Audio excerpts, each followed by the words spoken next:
What up, what up, what up? Peace, blessings, prosperity, and success of abundance in your journey in life. I see you being, doing, having all the good you desire. We are back at it again with another one. It is early in the AM. I hope you're up, live, and direct to get to the next best thing. Your boy was up super late and was getting it in. When you get to time, and when you make the time. No, let me rephrase that.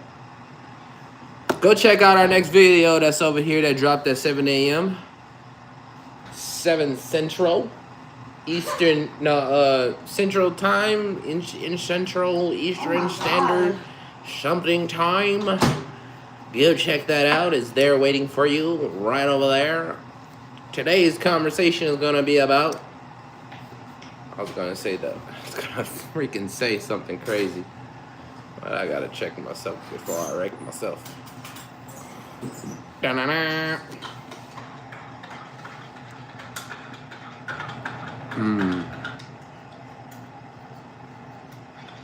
Today's conversation is going to be about why people say use money wisely. Wow. Why people say use money wisely? Why do people say Huh. you gotta use money wisely? Well, that's a good conversation for today. Why should you use money wisely? Number one, it's a tool. Number two, God made money personal for a reason. Money can be your master if you allow it to. And if you are ignorant to knowing that it can be a master. What makes money a master is the fact that it is personal and that it will control you. And that you can become a slave to it, than being the master to it. Understanding that money is a tool, right? And so when you understand that money is a tool, you can grasp the concept on how to successively Hey, let me add some water over here. Real quick. Successively position the money to do what it's naturally meant to do. Right, that's right. Yeah, it's looking all spruced up, ain't it? What do you mean? What I got over here? You got the same thing. You know, I put some of this collagen in. Musical stuff. I put some of this collagen in mine yesterday, and it still tasted like water. I know it's not the other. It's not like the other one, the milky one. What happened? It had a little sweet taste to it. My goodness, this dog is freaking me out. Anyways, Anywho. yeah. So we're gonna give you 4 key principles, basically, on why people say money should be used wisely, right? Yeah. And what is the advantage? How much scooting over do you need me to do? You see A where lot. this lady. She should have had that chair ready, shouldn't she? Hello, you guys. Oh, What's wow. happening? Why are your cup so far away? What's happening, you guys? Oh my god, I left my phone. Let's go get my phone. What up? Hold that, babe. Lock Fam Kingdom, top of the day. Hope you're blessed and doing well. We are doing fantastic. Thank you for asking and we're falling at the same time. But we're doing great. We hope you're doing amazing too. It is a beautiful day. We expect great things to happen for you and us today. Yes, that's right. Why people say use money wisely, all right? Point number 1, money is a tool, not a master. Dang, that's crazy. I just definitely... Nasty? Where's nasty? Who I said, where's nasty? Who cares? She's right here, babe. Oh, okay. Nobody cares about the dog right I now. just want to be sure. So she don't be tickling your toes? Tickle me, fickle me, mickle me toes. Okay. It says that's a good, look, I like your hair. Thank you. Gratitude and appreciation. So point number 1 is money is a tool, not your master. Money should work for you, not control you, right? Many ways that people allow money to control them. I've heard it and seen it and even been a victim to it. Victim. But when you get money, do not allow yourself to continuously do the rat race, which is you get paid and then you pay bills, and then whatever's left over, you initially buy stuff with it, Yeah. right? You are becoming a slave and a pawn to not naturally using money what it's meant for it to be able to do, right? You are not multiplying the money. You're not positioning the money in a way to be able to work for you. You don't even understand how money Ooh, work. You there's don't a understand the comment. nature of work. Go ahead. The comment says money is a tool to rich people. That's okay. So who said this? Too cool. Money is a tool to rich people. Money is a tool for everybody. Poor people don't have that much that much money, I guess. It's about what you manage. I believe Oh, that is a excuse.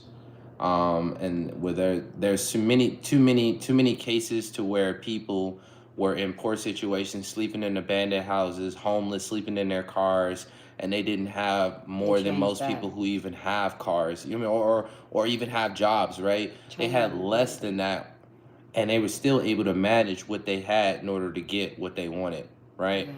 And that also went out of their comfort zone. They understood how to go read a book about money, read a book about finance, read a book about leadership, read a book about self-development to gain the skills, knowledge, wisdom, and understanding Right. to then operate the money according to its nature. Mm-hmm. Chinese in the building. What up, Welcome. though? Highs. Hi, What hello. up, so I believe that is the excuse. Money is a tool for everybody. Money is the nature of it being a tool for everybody. But God made it personal for a reason because it's it's so personal. It's so close. It's so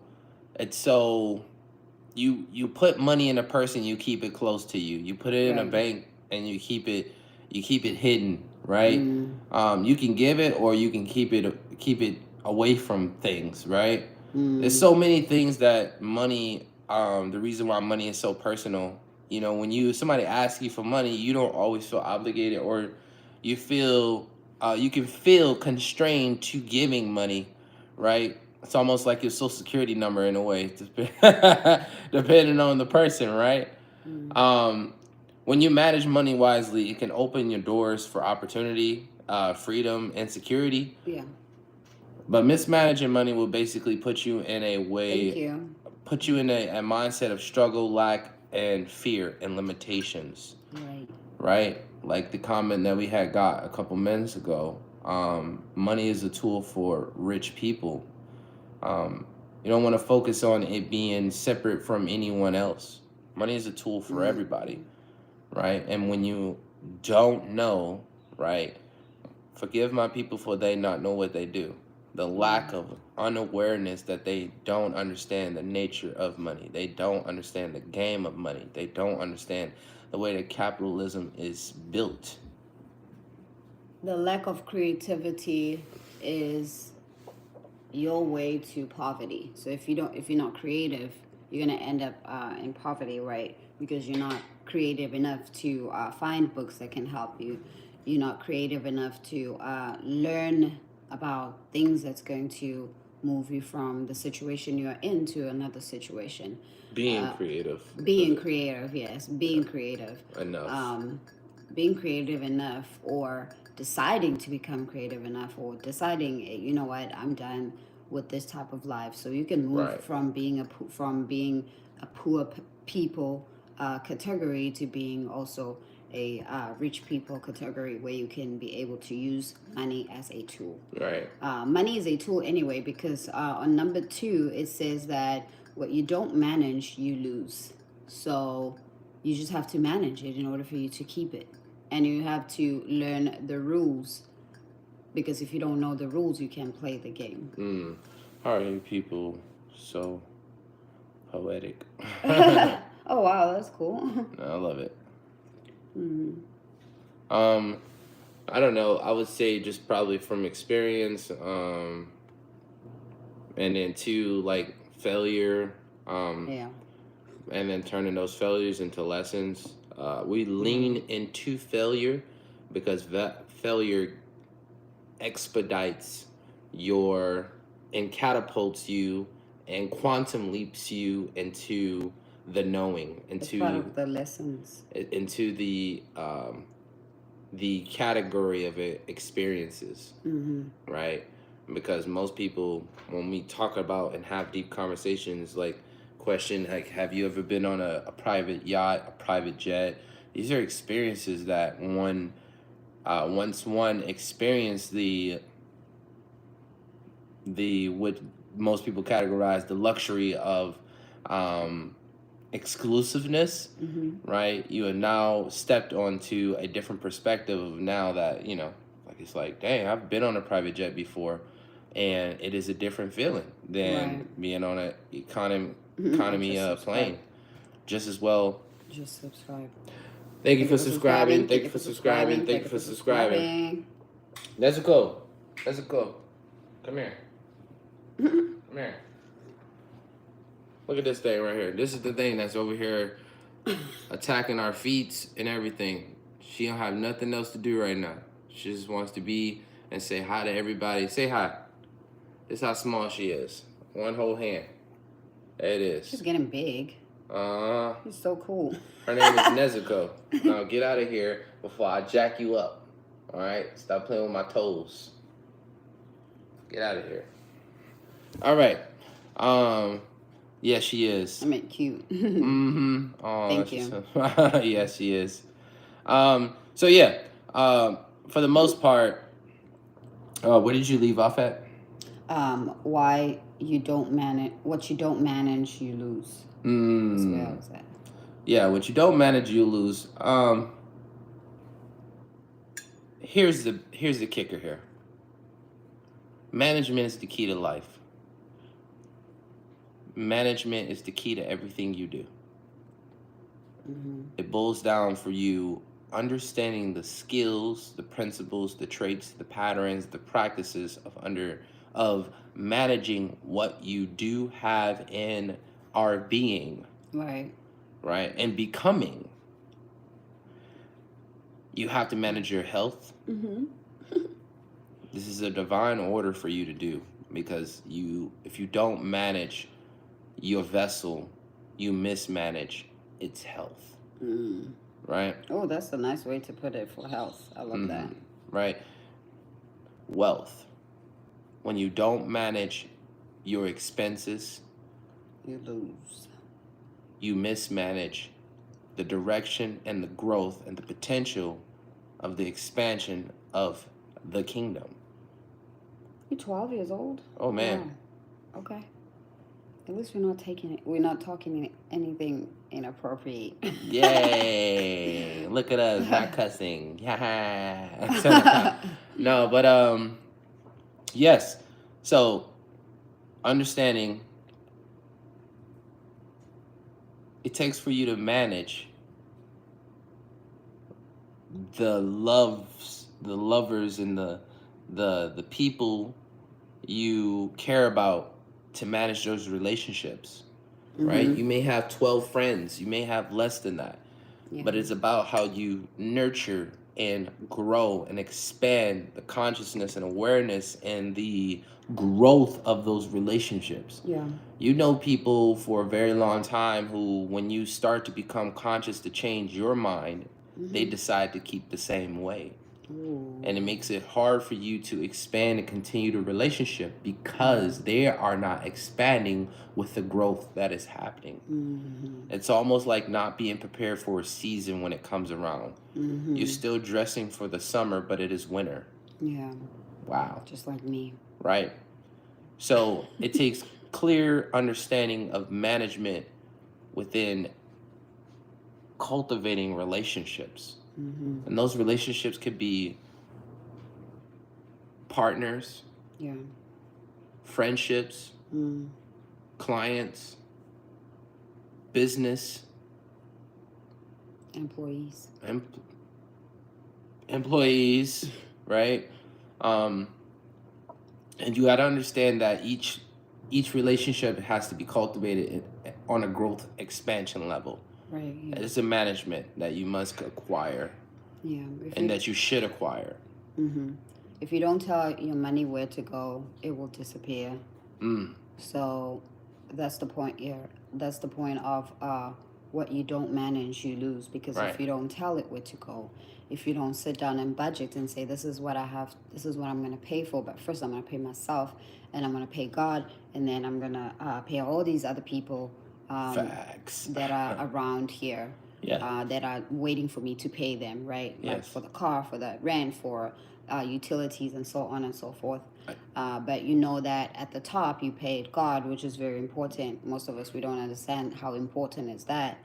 But I can give it to you, and you can explain how important it is for you to be able to pay God Okay. before you even touch or before you even pay for anything. Yeah, I want to just shine light on this. I used to think at one point that management, in a way, or being responsible and being an adult was how I pay my bills on time. Yeah. And that was like the extent of it is. Like, honestly, it was like what I had adopted from everyone around me. And by everyone, I mean like maybe my parents, maybe other people that I didn't see a clear example and didn't get a clear direction of the what to do with money, right? It was like when you pay your bills, everything is good, right? You done the adulting, right? Yeah. You saved a little bit, right? And it's truly not what it is about. What does the comment say? It says, you It know, my says, you know, dad. my dad is public as you guys. No, we don't Poetic. know. Poetic? I thought it's public over here. Mm-mm. That's good. That's good to know. Poetic as you guys. That is awesome. You're probably gonna walk right into his footsteps too as well. Yeah. But yeah, the more the story is that a lot of it is just a lack of awareness on what others around you didn't acquire within your environment, and why is it important for you to understand the nature of giving and blessing the king with taxes, right? You pay man taxes freely on every purchase you make within the state. But remember, none of this belongs to man. And this is where you separate and understand to adopt this awareness and belief system that you take your power and you give it to God. Yeah. You take your power and you give it to Lord, our Lord, my Lord, our King. These titles are not just frivolously thrown around, right? And most people think it's frivolously thrown around because the way society has spoke about it. So, long story short, pay taxes to the king. You don't necessarily have to find a church in order to donate all the time. Tithing is a concept of, tithing means a tenth of what you make, a portion, a tenth, right? 10%. 10%, a tenth, right? And this is not a biblical terminology. Tithing is a governmental terminology when you are dealing with the kingdom or lordship presence of what a kingdom operates as. And you tithe to a kingdom, the king in that nation, in that colony, right? So it is not a biblical religious concept. It's been around governmental wise for a very, very, very, very long time, right? Yeah. So understanding that understanding that your father, aka God, aka your king, is giving you commonwealth. He presents you with this portion, and he says, as a king, the king already multiplies by nature. They already know to expand the territory, expand the kingdom, expand the wealth. Not just when you have a good king, you understand that the king is doing it not only for himself, but he's doing it for the colony. Yeah. Right? When you have a good king. Obviously, some of the history of kingdomship is not always that. But this is where you draw the line to understand it. What is a righteous king, right? Yeah. So this king gives you commonwealth, a percentage that he spreads out for everybody.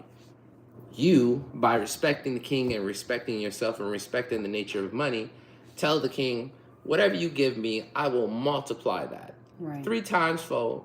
And by the fact that you gave it to me, I will give you a percentage to show you my appreciation for even giving me the capability to be able to quantify this money. Not for you, right?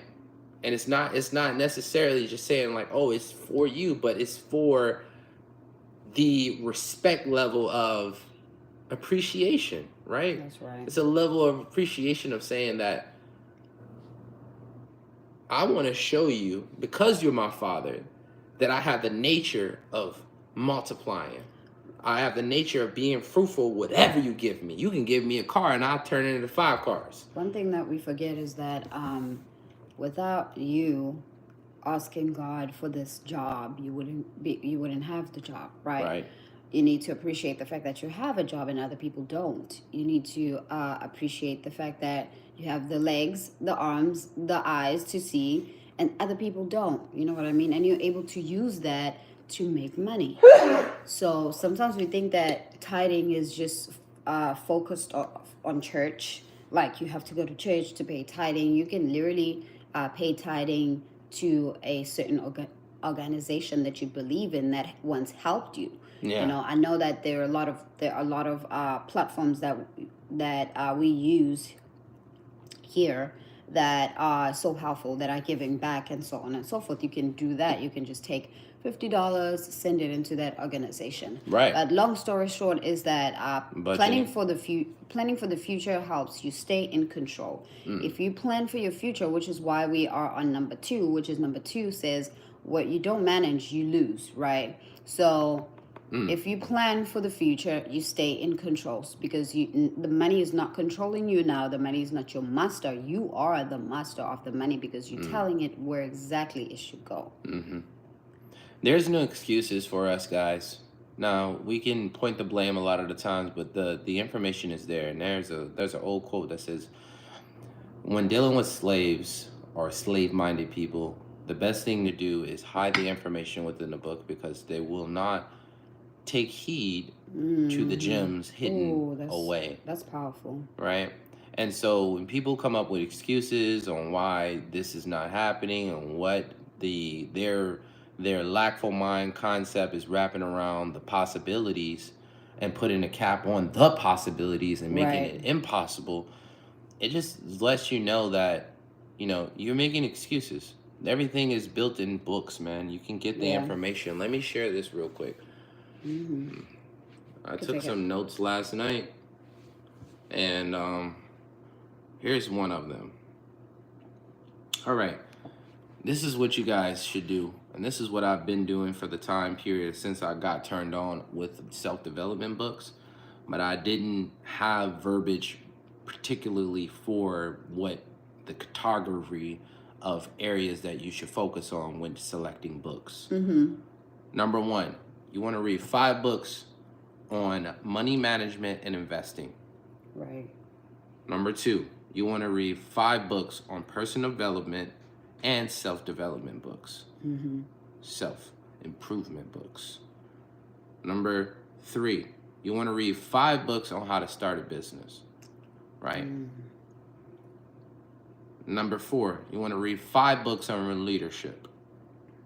Number 5, and this is last but not least, you want to read 5 books on how to scale, market, and build / grow your business. Yeah.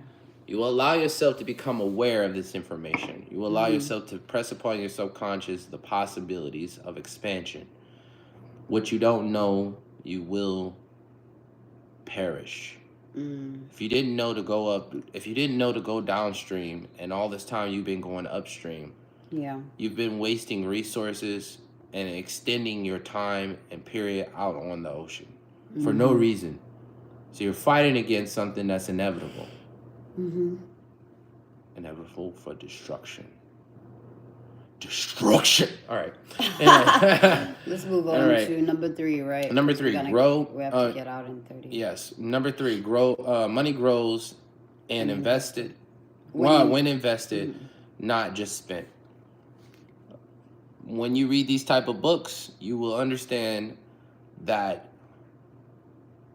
where do other people or let's be specific, where do multimillionaires and trillionaires and billionaires, what is the necessary nature and the patterns and the principles and practices that they follow when dealing with money?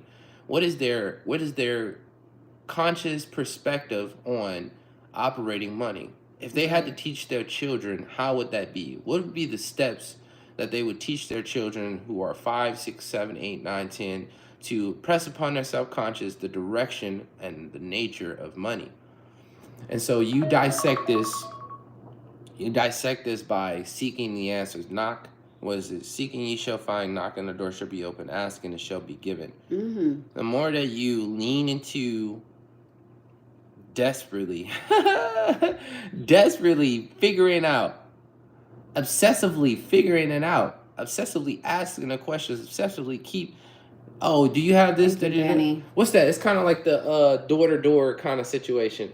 You wanna count. What's the door-to-door? The door-to-door, salesman, door-to-door salesman.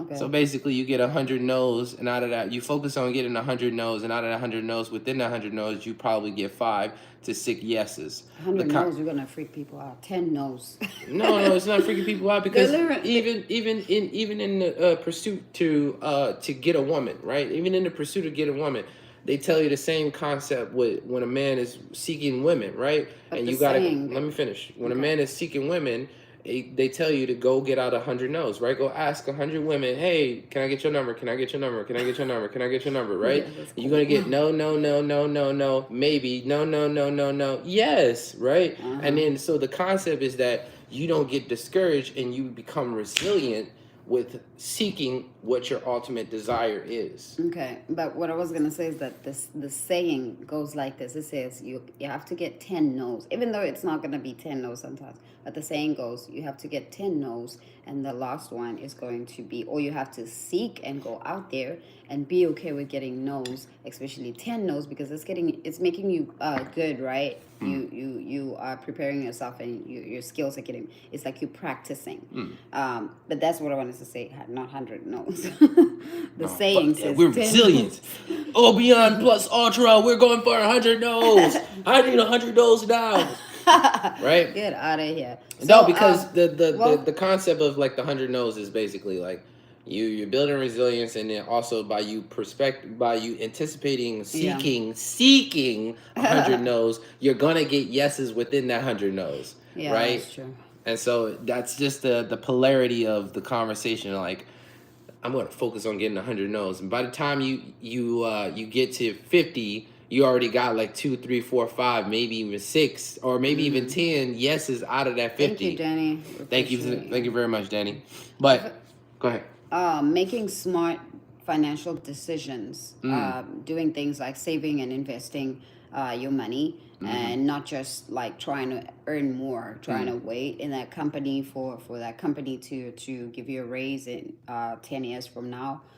I feel like focusing on saving your money in right places and investing your money in right places makes more sense. What do you think about that? I think that's very good. It's financial decision. It's like the smart financial decision matrix, right? You understand when you playing a video game, you understand the object of the game, you understand the destination of the game, you understand the growth of the game with acquiring the tools, wisdom, knowledge, the enhancements, the level ups to obtain the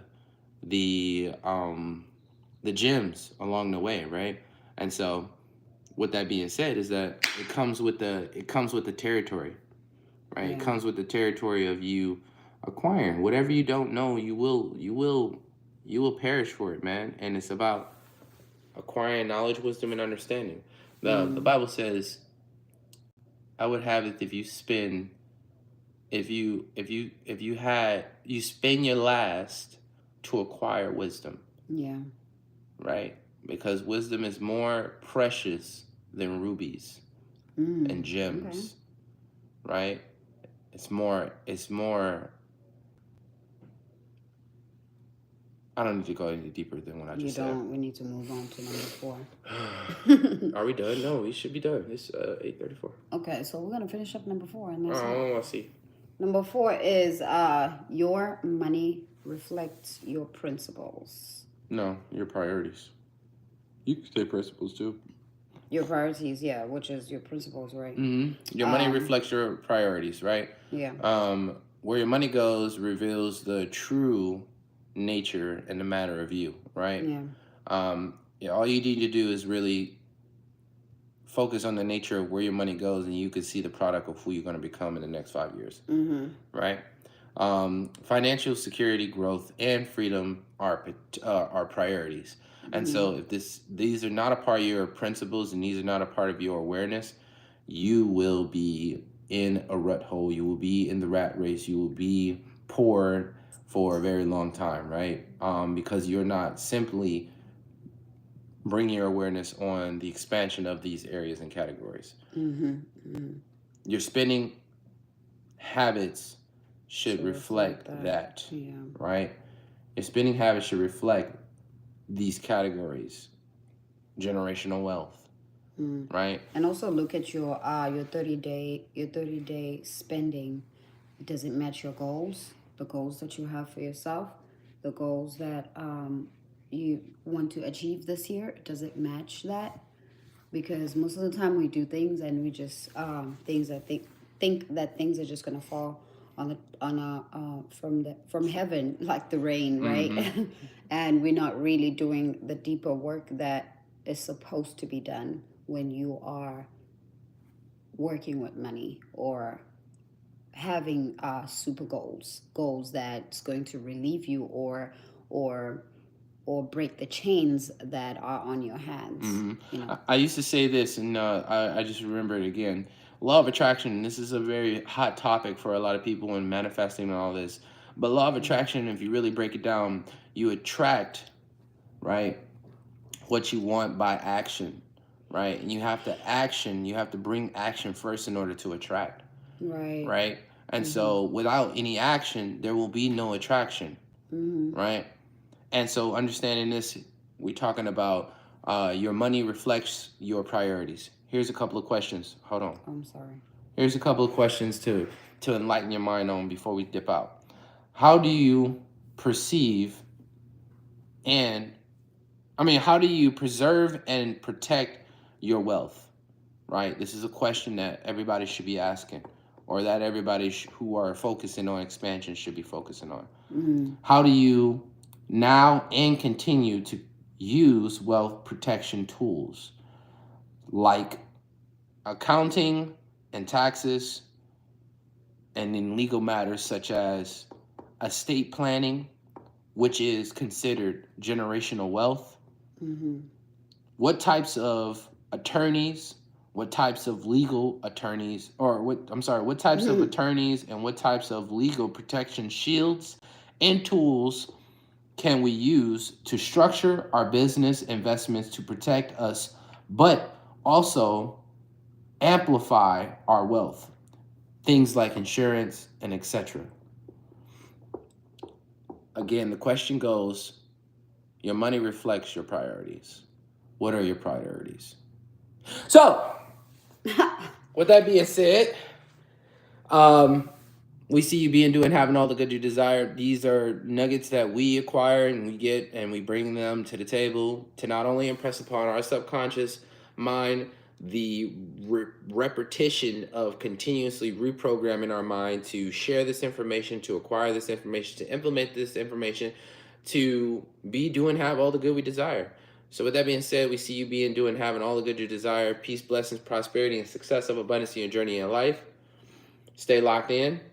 Make sure that you join tomorrow at 8 a.m. Central to 8:30. We will be here, and comment if you are ready to use the money wisely. All right. So we are out. Stay locked in. God vibes only. Peace and love. I don't know what's happening with